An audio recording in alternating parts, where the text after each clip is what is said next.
دیکھیں نا دنیا میں تنازع تو ہوتے ہیں نا، کشمیر کا تنازع ہے، ایریٹیریا میں تنازع ہوتا تھا، بہت عرصہ ہو گیا سنتے آئے ہیں، وہاں بھی کوئی تنازع، کسی اور جگہ بھی تنازع ہو سکتا ہے۔ آیا کشمیر فلسطین بھی ایسے ہی تنازع میں سے ایک تنازع ہے؟ تو بات اچھی طرح سمجھ لیجئے، یہ ایسا تنازع نہیں ہے۔ یہ جو علاقہ ہے یہ اللہ کا خاص علاقہ ہے، جیسے بیت اللہ ہے نا، حدود حرم ہے، حدود حرم کے اندر کی زمین باقی دنیا کی زمین کی طرح نہیں ہے۔ آپ مانتے ہیں نا یہ بات؟ ایمان ہے نا آپ کا اس بات کے اوپر؟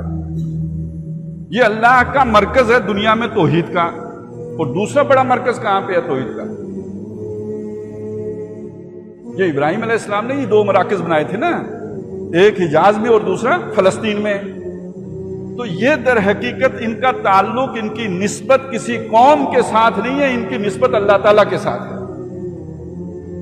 چنانچہ قرآن مجید میں اس ارض فلسطین کے بارے میں الذی بارکنا حولہ کے بھی الفاظ آئے ہیں، اور یہاں پہ الفاظ آئے ہیں المقدسۃ التی، وہ زمین جس کو ہم نے مقدس کر دیا۔ یعنی باقی زمین اور طرح کی زمین ہے، ارض فلسطین اور طرح کی زمین ہے۔ سورہ بنی اسرائیل کے شروع میں فرمایا سبحان الذی اسریٰ بعبدہ لیلا من المسجد الحرام الی المسجد الاقصی الذی بارکنا حولہ، وہ زمین کے جس کے ماحول کو ہم نے بابرکت بنایا۔ یہ عام زمین نہیں ہے۔ میں مثال آپ کے سامنے یوں رکھوں، جیسے یہ ملک ہے ہمارا پاکستان، یہ ہمارا ملک ہے، اس پاکستان کے اوپر امریکہ کا ایک سفارت خانہ بھی ہے ہمارے زمین پر، لیکن سفارت خانہ امریکہ کا ہے، انڈیا کا بھی ہے، اور ملکوں کا بھی ہے۔ زمین ہماری ہے، لیکن جو زمین ہم نے سفارت خانے کو دے دی وہ حصہ وہاں پہ قانون کس کا نافذ ہوگا؟ امریکہ کا۔ وہ ہمارا قانون نہیں نافذ ہوگا وہاں پہ۔ جب ایک آدمی ہمارا مجرم امریکی سفارت خانے کے دروازے سے اندر چلا جائے گا گویا وہ امریکہ پہنچ گیا ہے۔ اب امریکی سفیر کی مرضی ہے ہمارے حوالے کرے یا اسے امریکہ بھیج دے، ہم اسے نہیں، اس پر ہمارا حکم نہیں لاگو ہوگا جب تک کہ وہ ہماری زمین پر دوبارہ قدم نہیں رکھے گا۔ اسی طرح سمجھ لیجئے بیت اللہ شریف ہو یا بیت المقدس ہو، یہ اللہ کے سفارت خانے ہیں زمین کے اوپر، یہ توحید کے مراکز ہیں، یہ اللہ کے گھر ہیں، اور اللہ کے یہ گھر الاٹ ہوں گے اللہ کے نمائندے کو، اللہ کے سفیر کو۔ اور اللہ کا آخری سفیر کون ہے؟ موسیٰ علیہ السلام یا عیسیٰ علیہ السلام یا محمد الرسول اللہ صلی اللہ علیہ وسلم؟ تو جناب یہ محمد الرسول اللہ اللہ کے آخری سفیر ہیں، اور اس نسبت سے زمین کے اوپر وہ تمام مقدسات اور تمام تبرک والی چیزیں جو اللہ سے نسبت رکھتی ہیں وہ در حقیقت اس کے کسٹوڈین محمد الرسول اللہ ہو گئے صلی اللہ علیہ وسلم۔ اگر یہ بات سمجھ میں آئی ہے تو وہ واقعہ سمجھ میں آئے گا۔ اللہ تعالیٰ کا فیصلہ تھا محمد الرسول اللہ کو آسمان پر لے جانے کا، معراج کا بڑا مشہور واقعہ ہے۔ اس زمین کے اوپر سب سے مقدس جگہ بیت اللہ ہے جہاں پہ حضور رہتے تھے، مکے میں۔ تو آسمان پہ جانا تھا تو مکے سے جانا چاہیے تھا نا۔ اللہ تعالیٰ نے وہاں سے چلایا، لے گئے مسجد اقصی ارض فلسطین، اور ارض فلسطین سے اٹھا کے آسمان پر لے کے گئے۔ یہ زمینی سفر کیوں کروایا اللہ نے؟ سورہ بنی اسرائیل میں آسمانی سفر کا ذکر ہی نہیں ہے، جو اللہ نے ذکر کیا وہ زمینی سفر کا ذکر کیا۔ سبحان الذی اسریٰ بعبدہ لیلا من المسجد الحرام الی المسجد الاقصی۔ یہ مسجد اقصی کہاں ہے؟ یہ ارض فلسطین میں ہے۔ تو اللہ وہاں پہ کیوں لے گئے؟ کہا لنریہ من آیاتنا، تاکہ ہم اسے اپنی نشانیاں دکھائیں۔ کیا نشانیاں دکھائیں ہمیں نہیں معلوم، لیکن جو نشانی ہمیں معلوم ہے، جو بتائی گئی، حضور صلی اللہ علیہ وسلم نے خود بتائی، وہ نشانی کیا ہے؟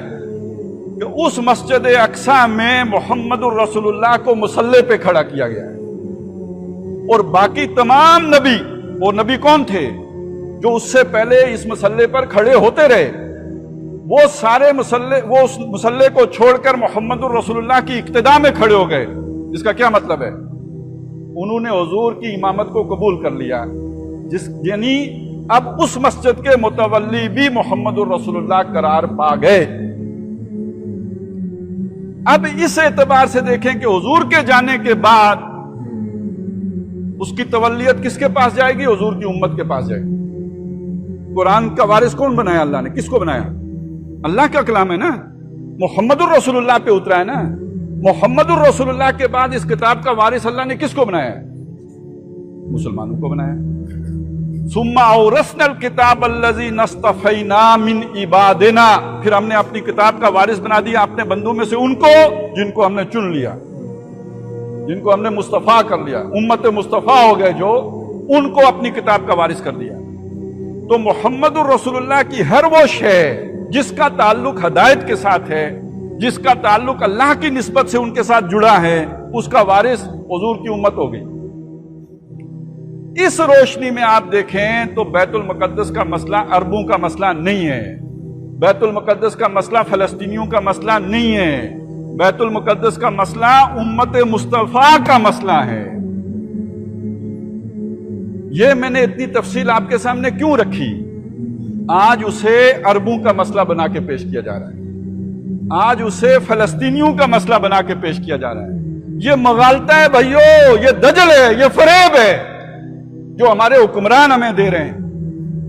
دو ریاستی حل، یہ دو ریاستی حل کیا ہے؟ اگر یہودی فلسطینیوں کی آزاد ریاست کو تسلیم کر لیں، ہم یہودیوں کی ریاست کو تسلیم کر لیں گے، یعنی بیت المقدس پر ان کا قبضہ تسلیم کر لیں گے۔ یہ دو ریاستی حل ہو گیا نا۔ بیت المقدس پر حق امت مسلمہ کا، میں آپ ہمارے سارے مولوی جمع ہو کر یہ حق یہودیوں کو تفویض نہیں کر سکتے، نہ مفتی اعظم کر سکتے ہیں، نہ امام کعبہ کر سکتے ہیں، نہ کوئی حکمران کر سکتا ہے۔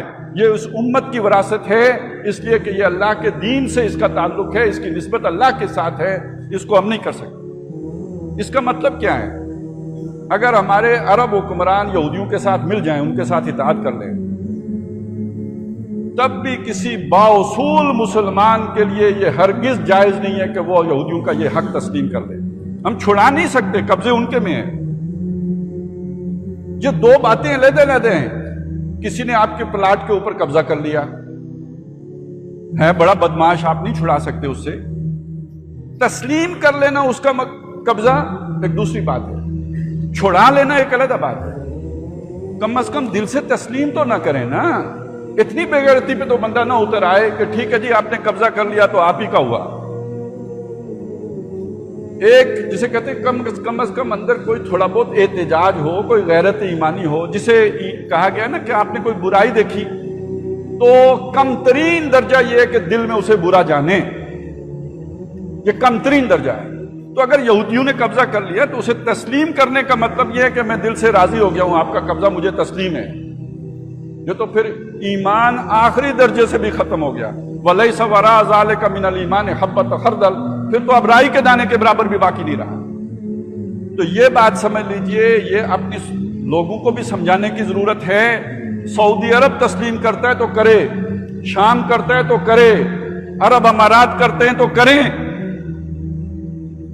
یہ ملک جو بنا اسلام کے نام پر ہے، اس ملک کے حکمرانوں کو فلسطین کو تسلیم نہیں کرنا چاہیے، اور خاص طور پر فلسطین کو قبضہ یہودیوں کا تسلیم نہیں کرنا چاہیے۔